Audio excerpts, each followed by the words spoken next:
This is a camera walkthrough for Adagio on 30A, which would consist of initially an 18 to 20 camera system. 7 cameras would be for the elevator lobbies. Here are some pictures of one of the elevator lobbies and the room where we would have to house switches and access the network.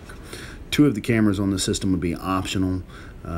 We'll get to that later due to connectivity on the beachfront. Again, here is the room that we can expect by all the elevator lobbies. Here's the front gate. We want 2 cameras at the front gate, ideally to catch people entering and exiting the property. Going to house those cameras on this security guard building that you see here before we move on to the pools. At the pools, at the main pool, we'll cover this area with 3 cameras, all housed off of the fitness and office building. Do 2 long-range cameras, one to capture this end of the pool, one to capture the middle range of the pool. The biggest area of concern is the hot tub, which is closest to the building, so it'll have the best coverage. Again, here's the hot tub area, looking down to the right, to the middle and long area of the pool. In the office area, we have drop ceiling. It makes moving wire easy. You're going to put a camera inside of the fitness room, and then we're going to move around outside. This is all in the same building, so you can see possibly where we can house some equipment. Here's the inside of that utility room, all in the same building.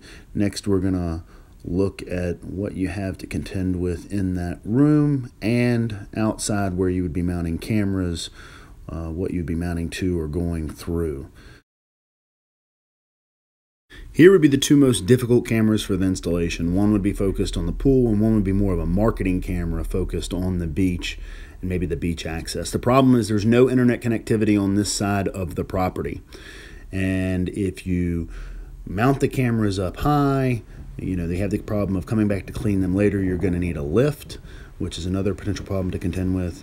Ideally, if the HOA would approve it, you'd want to do 2 poles out here that were decorative poles that housed cameras and used wireless hops to get back down that alley, back to where there is connectivity.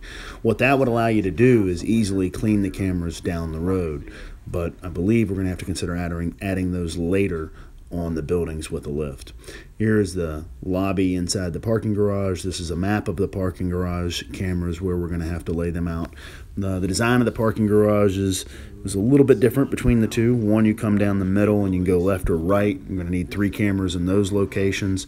Going to try to see if we can find an affordable LCP or license plate camera for that scenario. On the other side, when you take into fact that there's already a camera in the elevator lobby, I believe we only need 2 cameras because it appears to be a smaller parking garage with 1 way in and 1 direction of entry into that other garage. So in a nutshell, that is the Adagio walkthrough by Mobile Communications and our camera recommendations. This could be a 20 camera system that might have some extra expense to it, or it could be a phased approach, phase 1, 18 cameras, and saving the marketing and beachside pool cameras for a phase 2 down the road.